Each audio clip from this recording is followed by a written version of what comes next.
네, 안녕하십니까. 이번 시간부터는 이제 1편으로 넘어오게 되죠. 1편에 보면 중개사 법령과 관련해서 시험 문제가 27, 8문제는 출제되기 때문에 제일 많이 출제되죠. 먼저 교재에 보시면 14페이지에 보면 대표 문제가 있어요. 그 대표 문제에 따르게 되면 여러분 그게 있어요. 공인중개사법의 목적에 해당되는 게 보면 1조에 나와 있죠. 보통 공인중개사법의 목적이다 그러면 4가지인데 암기하실 때는 공인중개사의 업무 전에 경건하셔야 되겠다. 경건하게 자세를 갖춰야 된다 이 뜻입니다. 요게 이제 공인중개사법의 목적이라는 뜻이 있고, 요게 첫 번째 목적입니다. 공인중개사의 업무 등에 관한 사항을 정한다. 정하는데 공인중개사 업무가 뭐냐 하면 이게 부동산 중개업이에요. 중개업에 대해서 이렇게 해라 저렇게 해라 정한다는 뜻이고, 두 번째 목적은 공인중개사의 전문성을 높이고, 그 다음에 세 번째 목적은 업무인 중개업을 건전하게 키워 육성하고, 네 번째 목적은 국민 경제 이바지함을 목적으로 한다. 이렇게 해서 목적이 4가지예요. 그래서 여러분 교재에서는 그 16페이지 나와 있는 내용이죠. 그래서 목적에 해당되는 걸 모두 골라라 그랬는데, 기억번은 공인중개사의 업무 등에 관한 사항을 정한다. 목적에 해당되는 거 기억번 맞죠? 자, 니은번은 공정성 제고. 그런 거 없어요. 그 디귿번에 나와 있는 것처럼 전문성 제고는 있어요. 리을번에 중개를 건전하게 육성하고. 건전하게 육성하는 것은 중개가 아니고 중개업이에요. 그러니까 그 밑에 보면 중개업을 건전하게 육성하고 목적이고, 마지막 국민경제 이바지함. 국가경제 아닙니다. 국민경제 이바지함. 이게 목적이니까. 목적에 해당하는 게 기억, 디귿, 미음, 비읍이니까 정답은 5번이 되겠습니다. 목적에 해당되는 것은 한 7, 8년 동안 나온 적이 없어서 조금 대비해 둘 필요가 있겠습니다. 자, 그 다음에 18페이지 가시면 용어가 나옵니다. 용어. 대표 문제입니다. 옳은 것은 1번 중개업은 다른 사람의 의뢰에 의해서 일정한 의뢰에 의하여 중개를 계속적으로 행하는 것을 말한다. 그렇게 써놨습니다. 중개업은 어떻게 됩니까? 중개업은 다른 사람의 의뢰를 받아서 일정한 보수를 받고 중개하는 것을, 업으로 행하는 것을 중개업이라고 하죠. 거기서 보수를 받고라면 부분이 빠져 있잖아요. 그럼 중개업이 안 돼요. 자, 그 다음에 2번. 공인중개사는 이 법에 의한 공인중개사 자격을 취득하고 중개업을 영위하는 자를 말한다 그랬죠. 공인중개사는 우리나라 자격증을 딴 사람을 얘기합니다. 공인중개사는 이 법, 중개사법에 따라서 자격을 취득한 자를 말한다. 이게 공인중개사고, 그러니까 끝에 보면 중개업을 영위하는 이 말 빠져야 됩니다. 중개업을 안 하더라도 증이 있으면 돼요. 3번. 개업 공인중개사는 이 법에 의하여 중개사무소 개설 등록해서 현재 중개업을 영위하는 자를 말한다. 개업 공인중개사는 부동산 사장님을 얘기하죠. 오픈한 공인중개사 이런 뜻인데 중개사무소 개설 등록한 자를 말한다 이렇게 하고요. 자격증이 있든지 없든지 등록이 돼 있으면 개공이고, 중개업을 하든지 말든지 등록이 돼 있으면 개공이에요. 그러니까 끝에 보시면 중개업을 영위하는 이 말이 들어가서 틀린 겁니다. 그러니까 중개업을 안 하더라도 등록만 돼 있으면 돼요. 그래서 공인중개사하고 개공은 다른 말입니다. 4번. 소속 공인중개사는 개업 공인중개사에 소속된 공인중개사로서 자격증 갖고 일하죠. 맞아요. 거기까지. 개업 공인중개사의 중개 업무와 관련된, 여기서부터 틀리기 시작하는 거예요. 우리 이제 소속 공인중개사는 개업 공인중개사 밑에 일해주는 사람 중에 보면 소공이 있고 중개보조원이 있는데, 소공은 자격증 갖고 일을 도와주는 사람이고, 중개보조는 자격증이 없죠. 그러다 보니까 소속 공인인증사는 중개 업무를 봐줄 수 있는 사람인데 반해서 우리 중개보조는 중개 업무 같은 거 못하죠. 이렇게.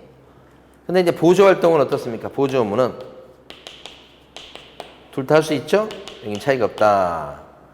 그래서 소공 얘기할 때는 이렇게 얘기해야 됩니다. 그러니까 뒤쪽이 다 틀렸는데 개업 공인인증사에 소속된 공인중개사로서 요 중개 업무를 수행하거나 이 말 들어가야 돼요. 중개 업무를 수행하거나 그렇죠? 여기서부터 틀렸습니다. 중개 업무를 수행하거나 개업 공인인증사의 중개 업무를 보조하는 자를 말한다. 이렇게 하셔야 됩니다. 뒤쪽이 싹 틀렸어요. 소공이 된 거. 그 다음에 마지막이 뭐냐면 중개를 물어봤습니다. 이 중개는 요걸 얘기하죠. 중개는 3조에 규정된 중개 대상 물건에 대해서 거래 당사자 간의 매매, 교환, 임대차 그 밖에 권리의 특실을 변경하는 행위를 알선하는 것을 중개라고 한다. 이렇게. 그래서 5번이 정답이죠. 중개는 세 가지 조건을 갖추면 중개가 된다. 이런 얘기니까. 그 다음에 이제 오른쪽에 있는 5번 문제 보시겠습니다. 옳은 것은 1번. 공인중개사에는 요거요. 외국법에 의해서 자격을 취득한 공인중개사도 포함한다. 우리나라 자격증을 땄어야 되기 때문에 포함되지 않습니다. 틀렸고. 2번. 개업 공인중개사란 공인중개사법에 의해서 중개사무소 개설 등록을 한 공인중개사를 말한다. 개업 공인중개사는 이 법에 따라서 개설 등록한 자를 말하고 자격증 얘기 안 합니다. 공인중개사 자격증이 없어도 돼요. 여기 부칙 개공이 있어서 그런 거예요. 자격증을 따서 혼자 오픈한 공인중개사인 개공이나 그쵸. 그 다음에 또 뭐가 있냐면 법인인 개업 공인중개사는 있을 수 있어요. 이렇게. 근데 이거 자격증 없는 사람이 있으니까 등록한 사람은 그러죠. 거기 나온 것처럼 등록한 공인중개사를 말한다. 그러면 안 돼요. 그래서 요건 끝이 틀린 거죠. 자, 3번. 자격을 취득했더라도 개설 등록하지 않은 사람은 등록 안 했기 때문에 개공은 아니죠. 근데 자격증을 땄기 때문에 공인중개사이긴 한단 말이에요. 그러면 공인중개사, 개업 공인중개사는 아니다. 등록 안 했기 때문에 그런 거죠. 요건 맞죠. 4번. 소속 공인중개사에는 개업 공인중개사인 법인의 사원 또는 임원으로서 공인중개사인 자를 제외한다. 자격증 갖고 있는 임원사원은 소공에 포함됩니다. 법인의 임원사원인데 공인중개사인 자도 소공에 뭐요? 포함된다. 이렇게. 제외 아니죠. 틀렸습니다. 5번. 보조원이란 공인중개사가 아닌 자로서 개업 공인중개사에 소속되어 개업 공인중개사의 중개 업무를 보조하는 자를 말한다. 그랬습니다. 공인중개사가 아닌 자로서 여기 맞고요. 여기 맞고요. 그 다음에 개업 공인중개사에 소속되어 여기까지도 맞아요. 그 다음에 어떻게 나와야 되냐면 중개 대상물에 대한 현장 안내, 일반 서무 등 중개 업무와 관련된 단순한 업무를 보조하는 자를 말합니다. 그렇게 끝을 고치셔야 됩니다. 비슷해 보이지만 끝에가 정확히 안 나왔기 때문에 조문대로 안 나왔기 때문에 틀렸다고 하셔야 돼요. 자, 그래서 답은 옳은 것은 몇 번이냐면 3번이에요. 자, 그 다음에요. 밑에 7번 가시겠습니다. 20페이지 7번요. 틀린 것은 했습니다. 개업 공인중개사는 영리를 목적으로 하는 상인에 해당되고 우리 부동산 사장님은 상인이죠. 서비스를 제공하는 상인이에요. 자, 개업 공인중개사가 수행하는 부동산 중개는 상사중개입니까? 민사중개입니까? 민사중개예요. 부동산 중개는 민사중개다. 그렇게 알고 계셔야 돼요. 민사중개입니다. 상사중개 아닙니다. 1번이 틀렸어요. 2번.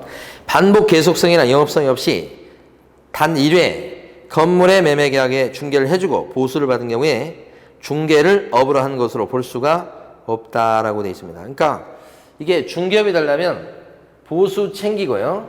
업으로 해야 되는데 업으로 한다는 게 뭐냐 그러면 이거 빼버리고요. 업으로 한다는 건 뭐냐 그러면 특히 계속 반복 성향을 갖고 해야 됩니다. 그래서 중개업이 되려면요. 여기 나와 있는 것처럼 보수 챙기는 게 필요하고요. 계속 반복성이 필요한데 지금 여기 지금 2번 지문은 반복 계속성, 영업성이 없이 했다고 돼 있죠. 아무리 보수를 챙겨도 중개업은 안 되는 겁니다. 중개업에 대한 핵심적 요건은 이렇게 두 가지예요. 요건은 네 가지지만 핵심적인 내용은 이렇게 두 가지.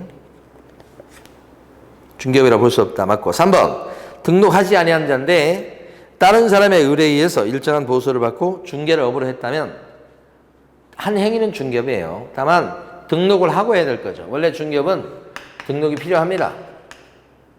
근데 등록 안 하고 있다 그러면 무등록 중개업자가 돼서 처벌받겠죠. 근데 처벌받는 건 처벌받는 건데 이 사람이 한 행위는 중개업은 맞아요. 맞고. 4번.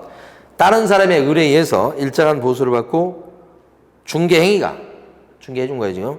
부동산 컨설팅 행위에 부수해서 업으로 했다면 부수적으로 컨설팅에 부수해서 중개했어도 의뢰받고 보수 챙겨가면서 직업적으로 했다면 중개업 맞아요.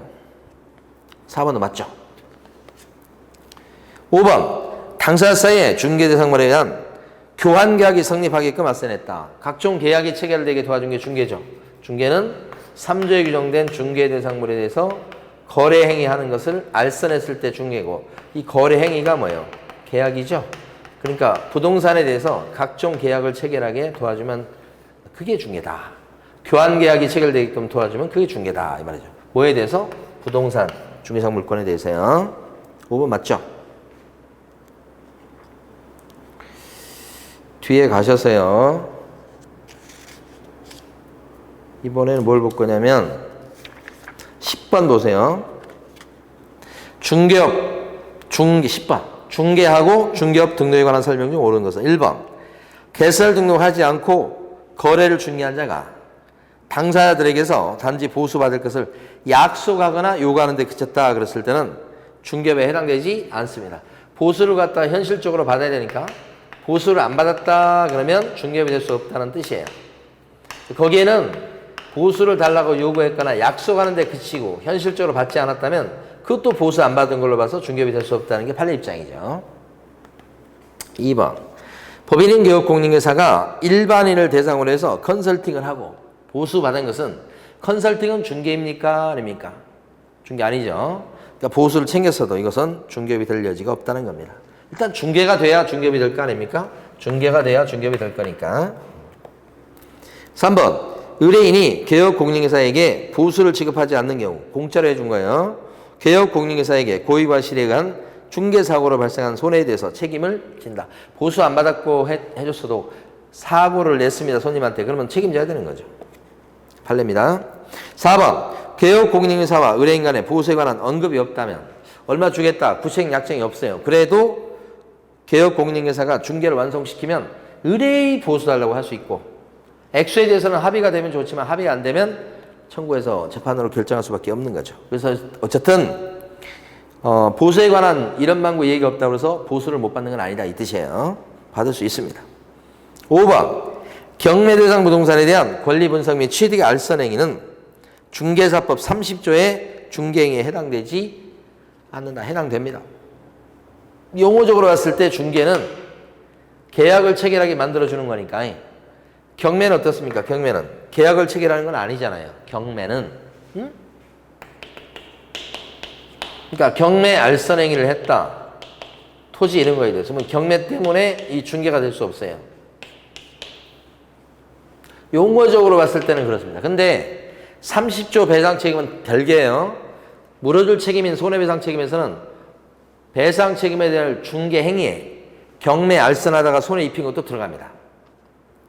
그러니까 용어적으로 봤을 때는 경매 알선 행위는 중개가 아니지만 배상 책임을 져야 될 30조에서의 그 중개 행위에는 경매 알선 행위도 들어간다. 꼭 알아두시고 5번 지문은 출제가 유력한 지문 중에 하나입니다. 판례입니다. 꼭 알아두시고 아직까지 나온 적은 없지만 자 24페이지 가시면 중개대상물에 대한 내용이 나옵니다. 중개대상물은 시험 문제가 출제되는 게 한 문제가 출제되죠. 근데 문제 자체는 어렵진 않아요. 그래서 몇 문제를 좀 추가적으로 볼 수 있도록 하겠습니다. 먼저 대표 문제입니다. 24페이지 1번 20톤 이상의 선박 등기된 선박은 중개사물이 된다. 선박은요 등기가 됐든 안 됐든 중개사물 안 됩니다. 3조에 규정된 중개사물에 안 들어가요. 자 2번 명인방법을 갖춘 20개 집단은 중개사물이 될 수 없다. 아니요. 될 수 있어요. 명인방법을 갖춘 20개 집단은 새끼를 두르고 표차를 붙이고 뭐 이런 걸 얘기하죠. 우리 판례는 토지와는 별개의 부동산으로 인정을 합니다. 판례가요. 따라서 중개사물 될 수 있다라고 해석합니다. 2번 정도 출제됐던 거죠. 3번. 아파트에 대한 추첨 기일에 신청을 해서 당첨이 되면 분양 예정자로 선정될 수 있는 지위를 가리키는 입주권도 중개 대상물이 된다 그랬습니다. 요게 이제 철거민 딱지 같은 걸 얘기합니다. 분양 신청할 자격이고 분양 신청이 현실적으로 이루어지면 이제 분양 받을 수 있는 자격이 된 거지. 그 전까지는 이제 몇 동 몇 호가 정해진 게 아니고 그냥 분양 신청할 자격만 갖는 거예요. 그래서 이것은 중개 대상물이 될 수 없다고 봐야 되겠고. 4번 동산 질권은 중개 대상이 안 되죠. 왜냐하면 질권은 동사를 목적으로 하기 때문에 중개사법상의 중개라고 하는 것은 3조에 규정된 중개상물, 주로 부동산을 전제로 하죠. 중개상 권리에는 동산 질권 안 들어갑니다. 이게 답이고 5번에 나와 있는 점포 위치에 따른 영업상의 이점 이런 것은 추상적 그런 가치죠. 가치, 영업권 이렇게 볼 수 있는 거죠. 중개상물 될 수 없어요. 자, 13번 가시겠습니다. 중개 대상물이나 중개상 권리에 해당되지 않는 것을 모두 고른 것은 그랬습니다. 기억방. 임목에 관한 법률의 적용을 받지 않으나 명인 방법을 갖춘 수목의 집단 이렇게 되면 중개상물 될 수가 있습니다. 판례가 인정하고 있다고 그랬죠. 자, 니은번. 항만운송사업재단 안 돼요. 그죠? 이 재단이라는 글자 들어간 것 중에 되는 건 뭐예요? 공장재단이나 광업재단만 되는 겁니다. 디귿번. 한 필지 토지 일부에 대한 저당권 설정. 저당 설정이나 매매는 처분행위입니다. 이건 특정이 안 돼 있는 상태에서는 이런 처분행위는 못하죠.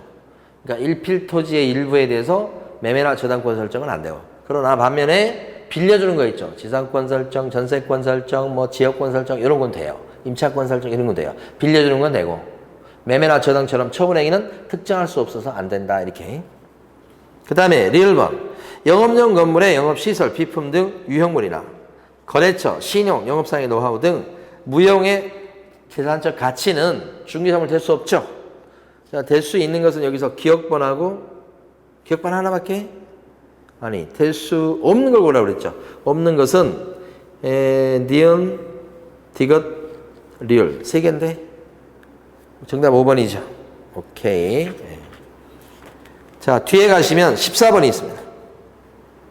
중개 대상물에 해당하는 것을 모두 고른 것은 그랬습니다. 기억방.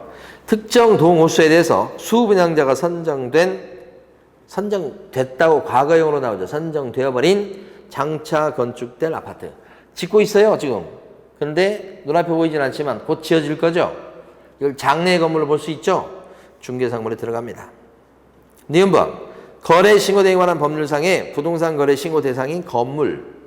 앞에 걸 다 빼고 건물이에요. 중개상물 되는 거죠. 디귿번. 콘크리트 집안 위에 볼트 조립 방식으로 조립을 해놓은 거죠. 철제 파이프, 기둥을 세우고 3면에 천막을 설치해서 주벽이라고 할 만한 것이 없는 세차장 구조물이라고 돼 있죠. 주벽이라고 할 만한 게 없다고 돼 있어요. 그러면 이건 건물로 볼 수가 없어요. 일단 토지 정착물이 아니에요. 이 세차장 구조물은 건물 될 거리가 없죠. 중개상물 될 수가 없다는 것이. 잘 나오죠? 리을번. 토지거래 허가구역 내 허가 대상인 토지. 토지거래 허가구역이다. 그렇게 되면 허가받을 땅인데 허가받으니까 귀찮긴 하겠어요. 근데 어차피 토지예요. 중개상물 될 수는 있겠습니다. 해당되는 것은 기억, 니은, 리을에서 정답은 4번이고요. 이번에는 18번 가시겠습니다. 18번에 보면 독자적인 중개상물에 해당되는 것은 몇 개인가 그랬습니다. 기억번. 토지에 부합된 수목의 집단. 토지에 부합되어 버리면 토지하고 한 몸이 됐다는 얘기입니다. 부합은. 그럼 토지가 거래될 때 같이 거래가 되는 거고 그 수목의 집단이 중개상물 될 수는 없다는 거지. X입니다. 기억번. 오해하시면 안 돼요. 이건 토지에 부합돼서 토지가 중개상물 되는 거지 그 수목 집단이 별도로 중개상물 될 수는 없다는 거지. 니은번. 명인 방법을 갖춘 수목 집단은 되죠. 디귿번. 광업재단과 분리된 광업관. 광업관 어때요? 되죠. 아니 안 되죠. 참. 광업재단은 돼도 광업재단에서 속해 있는 광업관은 따로 될 수 없어요. 리을번. 이주택지를 공급할 수 있는 지위에 해당되는 대토권은 대신 땅 분양 신청할 수 있는 자격이지 특정한 땅이 특정된 것도 아니고요. 거래가 법적으로 불가능하기 때문에 대토권은 중개사물 될 수 없어요. 일필토지 중 일부에 대한 저당권 설정 이렇게 돼 있죠. 일부에 대한 저당 설정이다 그랬어요. 이때는 중개사물 될 수가 있어요 없어요? 저당 설정은 처분행위가 되기 때문에 일필토지 일부에 대해서 저당 설정 안 돼요. 매매도 안 돼요. 그러나 밑에 지상권 설정은요. 빌려주는 건 됩니다. 그래서 중개대상물에 해당되는 것은 여기서 니은번하고 마지막에 있는 비읍번하고 두 개입니다. 나하고 피읍번, 바하고 두 개입니다. 자, 19번 보시겠습니다. 중개대상물이 될 수 있는 것은 모두 몇 개인가 그랬습니다. 기억번. 공유수면 매립 면허를 받아서 매립 후 준공인가를 받은 공유수면 매립지. 매립지인데 허가받아서 이제 개인이 그걸 메꿔서 땅에 소유권을 취득하는 거예요. 이것도 개인 거니까 중개사물 될 수 있어요. 메꾼 땅은. 바다였으나 메꾼 땅. 개인이 허가받아가지고 요걸 쓸 때는 중개사물 되고. 니은번에 보면 국공유 재산인 행정재산은 안 되겠죠? 자, 디귿번은요. 포락지는 반대입니다. 기억하고 반대예요. 포락지는 개인 땅이었는데 바닷물이 들어와서 나갈 생각 안 하는 거예요. 요것은 영구에 이제 없어진 거죠. 그래서 이것은 사건이 소멸돼서 중개사물 될 수 없어요. 리을번에 나와 있는 미채권의 광물은 국가 걸로 취급합니다. 중개사물 될 수 없겠어요. 미음번. 일종 전용주거 지역 안에 있는 택지. 아이고, 그랬거나 어쨌거나 택지. 땅이에요, 땅. 전용주거 지역이든 뭐든 땅. 될 수 있죠. 될 수 있는 것은 기억번, 미음번 두 개죠. 정답은 2번이네요. 자, 20번 갑니다. 중개대상물에 관한 설명으로 틀린 것은 1번. 공장 및 광업재단 저당법에 따른 광업재단은 중개사물 되죠? 광업재단 됩니다. 저당권 설정 계약이라는 거래 목적물이 되는 거예요. 2번. 소유권 보존 등기를 받을 수 있는 수목의 집단은 일단은 임목등록원부에 등록된 것으로 한정된다. 맞습니다. 그러니까 임목등록원부에 등록됐을 때 임목등기가 가능한 거예요. 그 다음에 3번. 임목의 소유자는 토지와 분리해서 임목만을 팔아넘길 수 있다. 됩니다. 임목은 등기된 나무 집단을 얘기하는데 별개의 부동산이거든요. 4번. 임목의 경매 기타 사유로 토지와 임목이 각각 다른 소유자에게 속하게 됐을 때 토지 소유자는 임목 소유자에 대해서 지상권을 설정한 것으로 본다. 이게 법정 지상권입니다. 땅 임자고 임목의 소유권자가 원래 같았다가 매매나 경매를 통해서 땅 임자고 임목의 소유권자가 틀려지면 임목의 소유자한테 인정되는 게 법정 지상권.